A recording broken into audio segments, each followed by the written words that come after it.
Business can be a lonely game, but it doesn't have to be. Welcome to Boutique Chat, where we explore community over competition and how to scale your company with the balance and the happiness that we all seek. We'll hear from product-based businesses of all types, retailers, e-commerce and wholesale brands, along with industry experts shaping the future of our industry. I'm your host, Ashley Alderson from the Boutique Hub, and I can't wait to chat.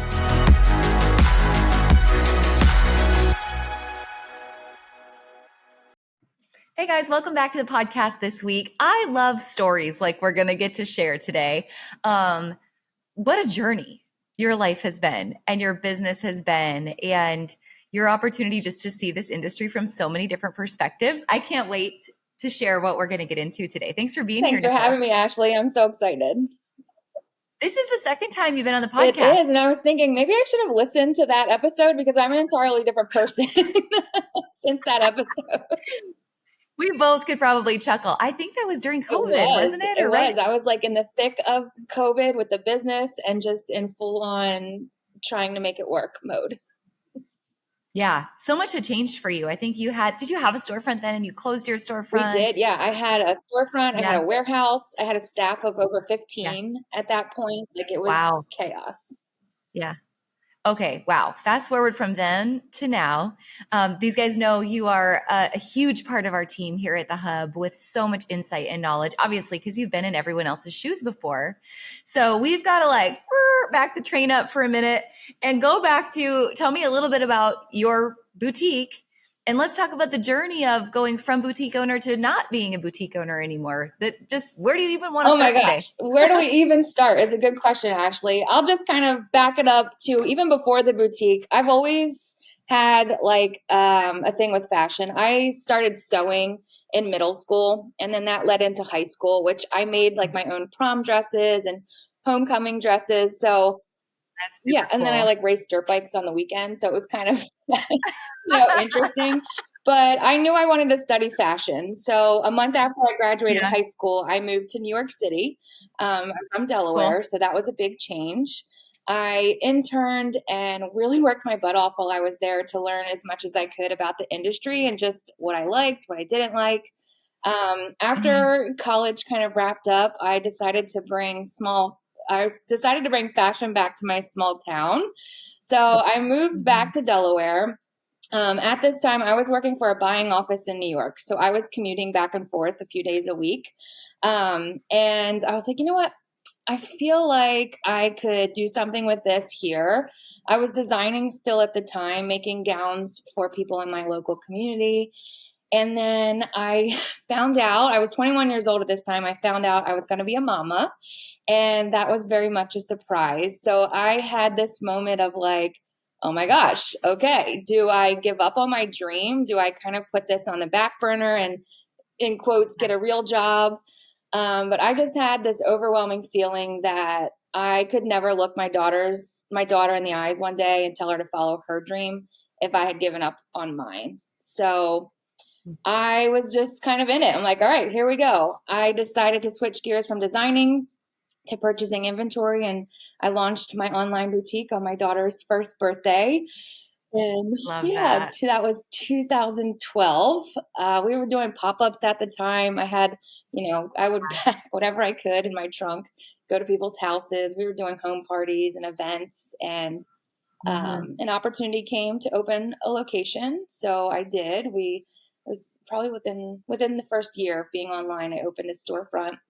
I quickly outgrew that.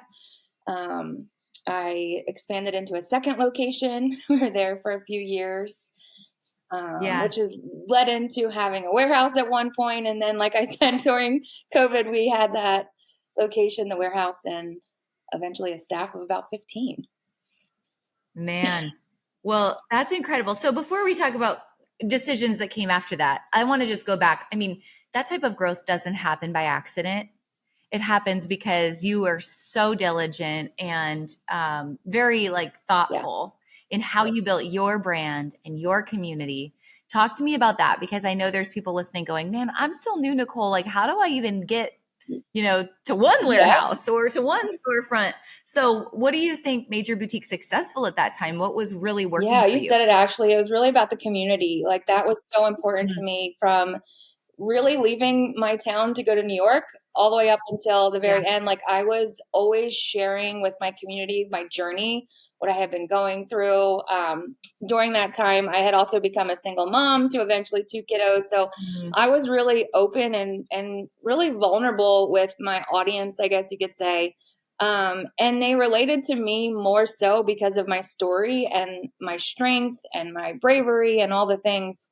Um, so I really think that just connecting with your community in a way that's more than just close. Like it's so much more than selling a product to your community. It's about Yeah. getting to know them as people. They're humans. Yeah. What's interesting is, and I think this is like, if you're listening and you're an online retailer, you sell apparel, this is probably a little bit more natural to you. And if you're listening and you're a legacy, brick and mortar home and gift, this is maybe a little more foreign to you. I think where we bridge the gap and come together in the middle from your story and your point of view is when someone's in person, I'll say like in an old school brick and mortar, right? You like are so used to having these deep conversations with your customers who come in the store and just feels so natural. But when you transition that into an online setting, like a Facebook group or Instagram stories, all of a sudden it feels very Yeah, foreign, but it's essentially the exact same it thing. truly is. And I think everyone, no matter what you sell and no matter what type of business you have that opportunity to build that community and to be vulnerable. It's just doing it through a little bit different medium, but it's something you would do in person Yeah, we anyway. always say get to know your customer. So then it's like, okay, well, how do I do that? It's by having conversations. And whether Yeah, you have a brick and mortar store or not, you can go on an Instagram story and connect with people there. yeah, Getting in person at events in your local community and connecting people there. 'Cause word of mouth is truly everything. And usually word of mouth comes from a genuine conversation from the business owner versus what they bought and their yeah, customer service experience. So, yeah. So good. So you built this incredible brand. You had a wonderful community, but at some point you started to weigh this decision of, is this still for me? yeah. Should I make a change, a big life change? And that's a lot of people weigh those options. And I think there's probably some challenge in feeling like, this is my identity. This is who I am. How did you walk that Phew. road? Yeah, my boutique was literally Nicole J Boutique. It was my name, Yeah. my name attached. And it's funny now I say, my family, like my mom, my husband, they call me Nikki, but I'm so used to introducing Okay. myself as Nicole that like in my community, it's not Nikki, it's just Nicole J. It's not even Nicole, it's Nicole J. Yeah. So it's true. It becomes so much a part of your identity. And for me, it was like, well, who am I without the business? I had started my journey with fashion in middle school, so it's like I felt like that's all I was known for. And like I mentioned, when COVID hit, we had the warehouse, we had the retail location, the staff of 15. Our doors were shut so fast. At the time, my husband was a paramedic, so he was really facing the pandemic head on. We have three small children. We were doing virtual learning. I had to furlough all of my employees. I quickly became a one woman Mhm. show again. So it was like really back to the basics. And for Yeah. me, what happened was when we were able to open the doors again, I realized that Mhm. my priorities had really shifted over the last year or so. Mm. And I enjoyed having slow moments. I enjoyed not having a huge team underneath of me. I enjoyed having the freedom of, stepping away from the store without the store hours. And so I had to make a big decision of, okay, are we opening back up 7 days a week again to be able to afford the overhead that we have now? Hiring was a whole different ballgame. I had lost a lot of my employees. I still love them so much. Team building was a big thing to me. I love my girls, but Yeah. they had to move on, right? Like they had to provide for Yeah. themselves and their families. So I had this point of like, all right, is there a possibility of me not being a boutique owner anymore?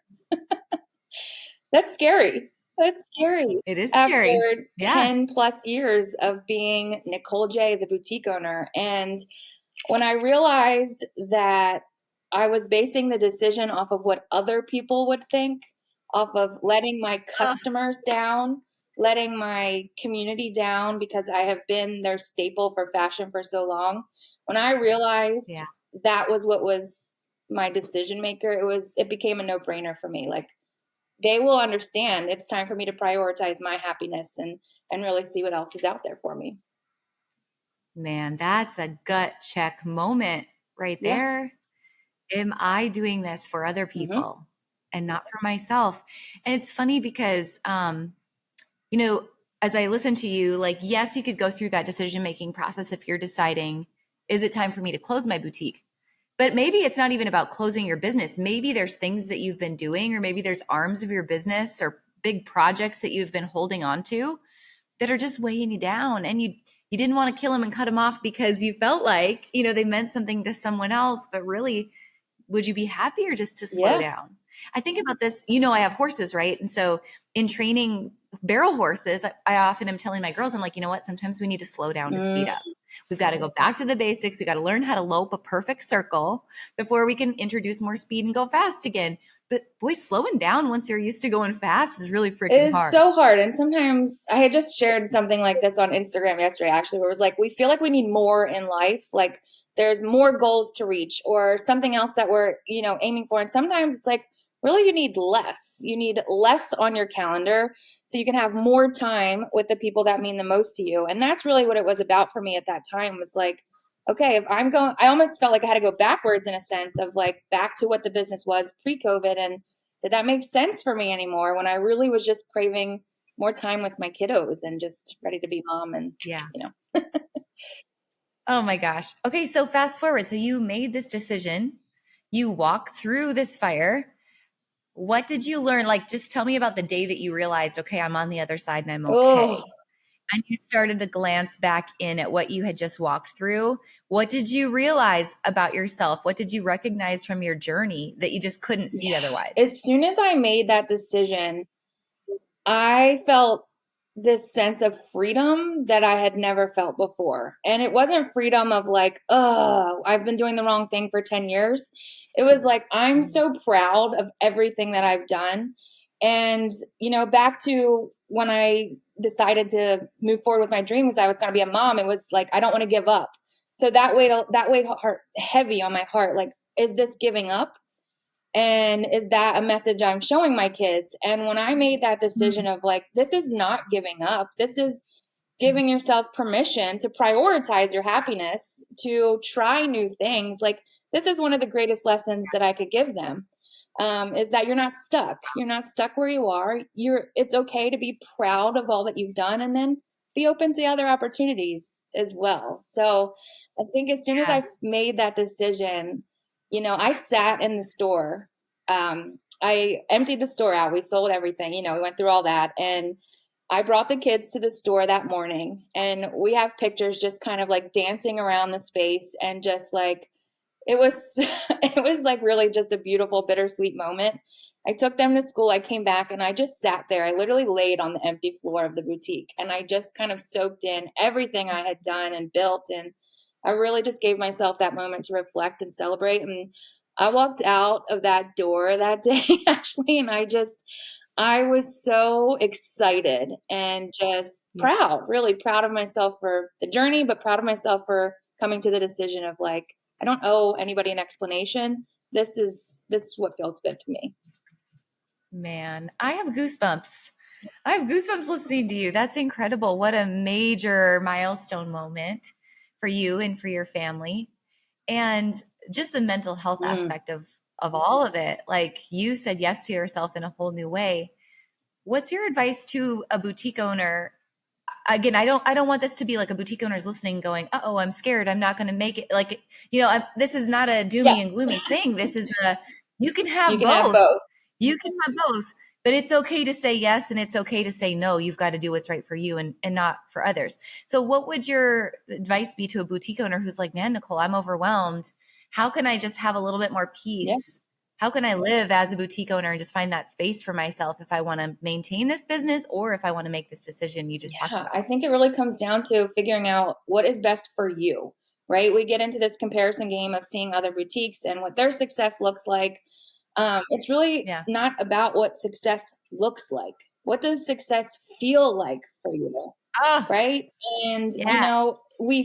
I'll just give you an example when I was a boutique owner and like you said, Ashley, I don't want this to be doomy and gloomy by any means because I absolutely loved being a It's not. boutique owner. And that's why I'm a part of the hub teams because I love this industry so much. But when Yeah. I was really at my growth period of the business, I saw other boutique owners, growing and expanding into warehouses. And like pre-COVID, that was the thing. It was like, if you're really making it if you have a warehouse and you build your online presence. So I was like, all right, here we go. Let's do that. Then I had this goal of hitting $1 million in sales before I turned 30, because that seems like, another goal that a lot of boutique owners put on themselves. But attached to that goal was no real reason why I needed that number. It was just like I felt like that would be success to me. The year before I turned 30, I lost my grandmother, who is like my person. We opened the warehouse. Our business was killing it. We were like 10K short of $1 million. And it was like crushing me. Like, what can we do to get to? Uh, It's ridiculous, right? But then when I stepped back and I looked at my reports over the last previous years, we had done like $3 million in sales or something. I'm like, this is ridiculous. Like, why am I so stuck on this goal? And let me tell you something. That year, I have never been so stressed out. I was literally losing uh, hair, and I was just fighting for this goal of what I thought success looked like and dismissing what success really felt like for me. And that was a big learning curve in my boutique journey, I would say. have you ever wondered if someone else in business is going through the exact same thing you are right now? Whether it's an obstacle to overcome or a new opportunity you aren't sure if you should pursue or not, or maybe just some of those same questions about, man, am I really getting the most out of my inventory or my Facebook ads or my team? How can I do business just a little bit better and enjoy life just a little bit more? Well, those are a lot of the questions that we answer on a day to day basis inside of our community at the Boutique Hub. If you're listening and you aren't yet a member of our community, I want to invite you to join us. We have 14 different niche Facebook groups to connect you with store owners at the same level and just like you, no matter what you sell home and gift, apparel, children's specialty. We've got groups for all of that. Plus, we want to get you up to date with the latest training, the latest information and strategy on what's working right now in our industry with our weekly education plus our maxed out training library. We also have hundreds and hundreds of vetted, amazing wholesale brands who have been proven to do business in boutiques. We don't like trademark infringement. We don't like brands with poor customer service. We handpick the best of the best. And the best of the best love working with Boutique Hub members as well. So they offer numerous discounts and free shipping, whether it's at market, inside of our groups, or on our own wholesale platform, hubventory.com, with thousands of dollars in savings just for Boutique Hub members. So if you aren't yet a member, we'd love to invite you to join us at theboutiquehub.com/join to be a part of our community on a daily basis. I can't wait to see you inside, and I can't wait to see you connect with amazing business owners who are serious about their business, just like you. That is so well said. And I feel like I see, and I know you see, people chasing the same thing today, right now. And what happens then is if I'm chasing what I think it looks like, that's leading me to make some, dangerous decisions. And I'm just going to call it out, taking Shopify capital, PayPal capital, fair terms, and basically garnishing my Mhm. wages, and then end up paying 30% interest because I thought I needed to have a little bit more inventory so that I could, look Yep. like I was successful, or so that I could have this top line sales number that was leading to a zero Mhm. profit number. It's not what you sell, it's what you Yep. make, it's what you keep and what you pay yourself. So, man, any other thoughts or advice for those listening that are just like they're in making scary investments Yeah. right now and you're like, no, go back to the basics. What do you think people really should be focused on that would actually lead them to the type of success that's sustainable? Oh my gosh. A few things come to mind, but I want to back up to like social media for a second, because I know I've been Hmm. guilty of this as well as a business owner. Like it's we do a really good job of making it look easy. And it's it's one thing to be on social media as a boutique owner and sharing behind the scenes, but like you're not really seeing the true behind the scenes. And there's a lot of things that we kind of brush under the rug because it doesn't seem like it's what we should be sharing. And that's okay. Like you have to be true to what your audience wants to see on social media, but I think it's important to know that some of these boutiques that are doing, you know, big things, they've had these moments of putting themselves in crappy situations as well and going Yeah. towards those loans and things. And I don't think the goal should be more inventory, more sales, more followers. The goal should be, how am I connecting with my audience and my community, whether it's in person or online, like we were saying, Ashley. It's like, how can Yeah. you provide something that makes them feel good, you know? And it's so much more than the clothes that you're showing. It's showing up as a true person. We're craving connection right now. We want to Mm, connect to big people in time. a real way, you know? So I think the focus should really be, who are you? And are you the same person online as you are in person, right? Like, are we meeting that same person? And it's tricky. It's tricky to do, but I think that really is where boutique owners are going to stand out right now, is just being true to themselves. Yeah. I think that's one of the best lessons I've ever learned in business. And I hope that boutique owners are learning exactly what you're saying. And that is, when you're creating content, your content's not about Mm, you. No one gives a crap about you and your highlight reel and the products you're selling. Like, if you're just like, buy this, buy this, buy this, nobody mm-hmm, cares.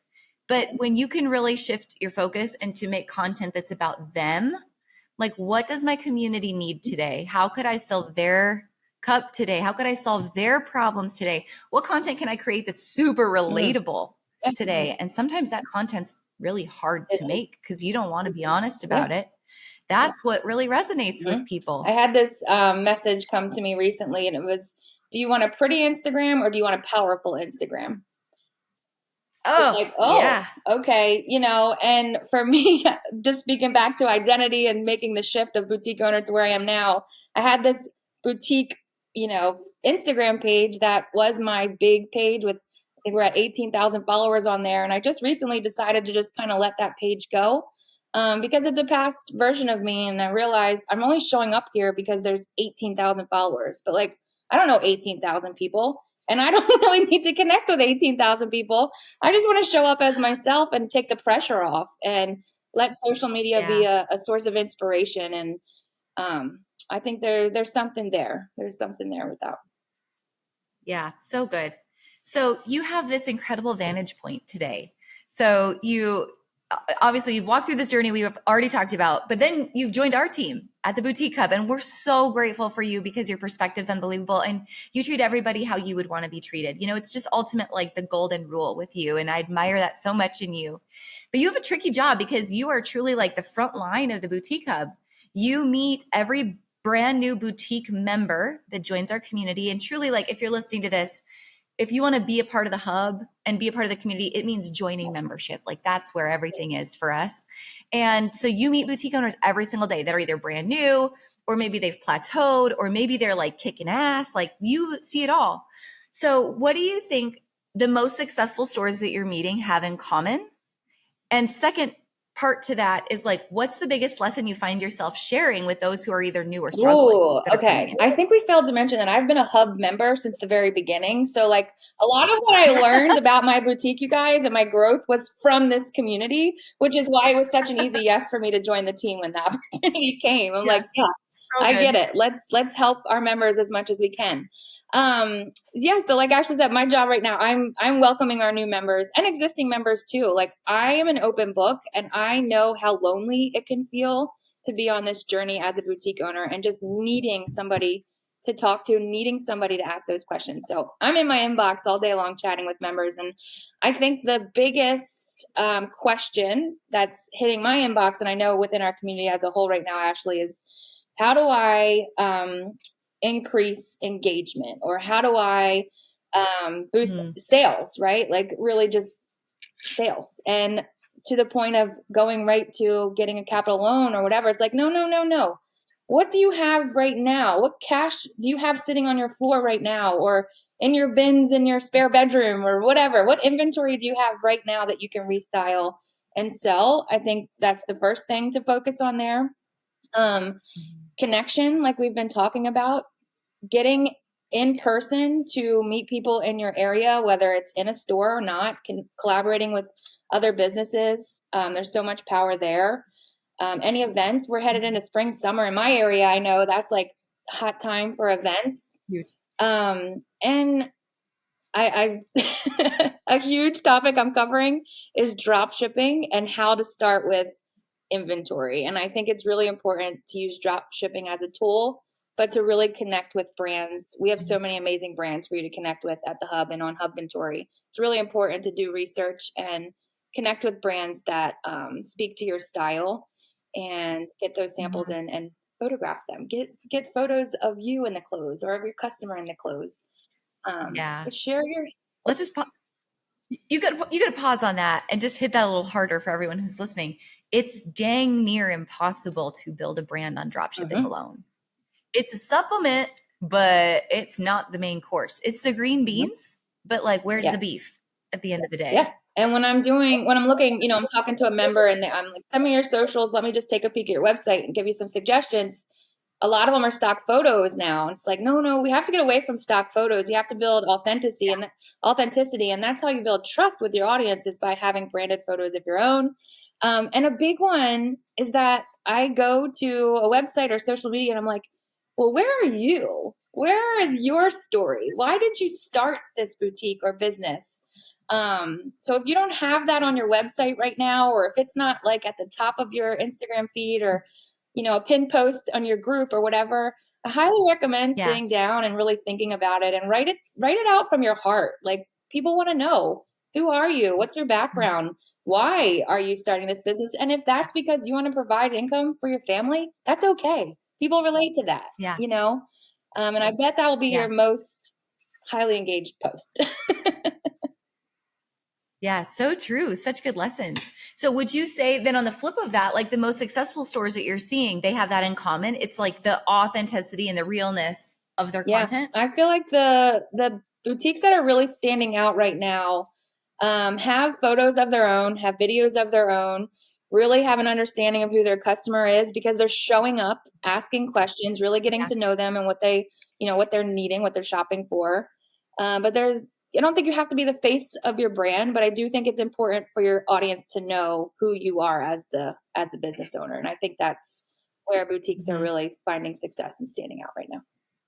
So good. So good. Okay, how about boutiques that you're seeing that have a lot in common with the old you? The one that was like hustling and grinding and her hair was falling out. How can those boutiques that you're seeing take a step back and get more systems, processes, and time and peace in their Mm. life? What do you see those stores having in I ask common? myself this question a lot as I'm talking to members. Ashley is like, if I were starting over again or if I were still in it, what would I be doing right now? And it is truly getting back to the basics of when I first started my business in 2012. And that Yeah. was showing up as much as I could, but around my family's schedule, right? So, like, if you're not somebody who wants to go live every week, you don't have to, but it's still important to make that connection with a quick Instagram story once a week, twice a week, daily if you can. I feel like there is power in try on sessions still. Those did really well for me. I had a schedule that my customers kind of got used to. I would do a try on session on Wednesdays. They knew those styles would be online Thursday evening and then in store Friday. So, really just getting into a routine so your customers are aware of it, but also so you can save your sanity too. So, you can kind of time block and know when you need to have full hair and makeup done. And, like every Wednesday was my glam day because I knew that's the day I was getting content. And then Thursday, don't even look Yeah. at me. Friday, forget about it. I'm shipping orders and I'm in the back room. Yes. Yeah. Honestly, that's a huge piece. And I feel like a broken record because I feel like I talk about that all the time. Because it's how I grew the boutique hub from early stages on. And I was just on a coaching call yesterday with like the most amazing husband and wife team out of Arizona. Shout out to them, the farmhouse. They're amazing. And as we were going through like their content, which is really good, they're both burnt out. They're like, how do we do more? But they were using all these different scheduling tools, but kind of just going day by day with what they were posting. And they've got like three small, beautiful kids. And so I was like, well, guys, we got to Yes. batch create Yep. this. And I just walked through the systems that we share in the boutique hub and in retail boot camp when it comes to the 6 essential pieces of content. And I shared our content planning spreadsheet. which Yep. you know is massive, right? But they had a template. There's free templates inside of Retail Bootcamp. And I shared the Boutique Boss Planner and the content planner. Like, here's how we can batch. So you can do everything on a Monday and it's all Yeah. pre-scheduled for you. And then the rest of the week you can operate your business and have a Yeah. life. And both of them were like, wow, thank you so much. And I mean, just that one little strategy is so life changing when you can truly execute it. And every single person listening, every single retailer has the opportunity to do Yes. that and to save time. Yeah. That's Yeah. really the value of the hub membership right there, Ashley, is like little things that you're not thinking about that could be a game changer for your schedule and within your business, you Yeah. know? And the membership is full of them. So yeah. Yes. What are other things, because you know so much about the membership now and all the nooks and crannies of it? What are things that you think, man, other people need to know that this is available to them, but they often miss it? Even if they're members, they don't know this Yes. exists. What are those Yeah, things? well, first of all, if you are a member and you feel like you're not taking advantage of your membership, I host a webinar every single week where I share my screen and walk you through how to utilize your membership. So if you are new to Awesome. the hub and you're just joining, you'll get an email invite for that. So highly recommend hopping on that just as a overview of all that's included in your membership because there is so much. But I think, Yeah. you know, the ability to ask questions and get support is it's truly everything when it comes to being a business owner and not just getting answers from our team because you will, but also from the community. So connecting to boutique owners who may be just getting started if that's where you're at, or maybe they have 2 locations, or maybe they're closing a location, or maybe they've been in the business for 20 plus years. Like there's such a variety of experience within our community, really. So having the space to ask questions and get support, also to celebrate. Like, I don't think we pause enough to just share our wins. So you can just Yeah. come into the members only page and be like, guys, this happened, blah, blah, blah, blah, blah. And we want to celebrate you, you Yeah. know? We want to see Yeah, that. we really do. We want to cheer you on and acknowledge that because we get it. We know, you know, how hard this is to run a business. And like I said, how lonely it can be. And then there's resources. There's so many resources. So as a member, you'll get access to our training library. And the way I Mhm. explain the training library to our new members is it's truly a library. So you don't have to log in and feel like you need to watch everything from top to bottom. You know, you're not walking into a library and grabbing all of the books and taking them home and trying to read them. Yeah. And no, you're grabbing one at a time, reading it, implementing it. So that's how the training library works. And there is a wide variety of videos and downloads and resources just waiting for you there. And if you join as a monthly member, it's $40. Like what? Yeah. So much Yeah, value. it's crazy how much Yeah. is in there. And we continue, everyone always asks us, every business consultant I've ever worked with, they're like, why is your price so low? And I'm like, uh, because it's gonna be low and we're gonna continue to add value to it. These boutique owners deserve Mm-hmm. that. And if they choose to take a course or whatever, like those additional items are available. But like it's all about volume and a rising tide lifts all ships. It's all about community over competition in the hub. So it's gonna remain that Yes. price for a long, long time to Yep. come. Absolutely. All right, Nicole, this has been so helpful. All of this has been so good. Parting thoughts. I would love to hear from you just again, thinking about like the mental health journey that you've been on and the decisions you've made and just re-identifying who Mm-hmm. you are. What like last tips or advice would you give to those boutique owners listening as they're walking that journey themselves and deciding, here's my business and here's my identity, and they're together but they're not the same. They're not one and the same. How else can they live and find more peace on a daily Yeah, I'd basis? ask you to just ask yourself, am I holding myself back because I'm worried about what other people will think? And if you let go of that, the opinion of others for just a minute and really ask yourself, what is it that I want out of this business or out of life in general? And really connect to that, I think the path forward will make a lot more sense. You're not stuck where you're at, you know, you're really not. Yeah. And I know it's scary and safety and security and money and all that it plays a big part in making big moves and decisions like this, but you're not stuck, and I promise there is happiness on the other end no matter what you decide to move forward with. But we're here and we're cheering you on, and if this resonates, please reach out to me. I'm always happy to chat. Yeah. So good. You're never No. alone Mm-mm. at the end of Yep. the day. Perfect. Well, Nicole, thank you so much for the light that you are for our community, for our industry. I know for your family as well. We're just so thankful to have you on this team and having the opportunity to do what you do on a daily basis. So thanks for sharing with us Thank today. you, Ashley. I'm honored to be here. I saw the hub from a member's point of view, but now being on the team, it's just confirmed that you guys are really in it for the members, and I appreciate you so much. Thank you. Appreciate it. Thanks, Nicole. Thanks for listening, guys. I hope you took away all kinds of nuggets and new ideas from this week's episode. Don't forget to subscribe and leave a rating and review. We love to hear your feedback and give you a chance to be featured on the show each and every week. For more information on our spirit of community over competition and to access guest downloads and bonuses and all the resources we talked about on the show, head on over to theboutiquehub.com and join the community. We'll see you next week.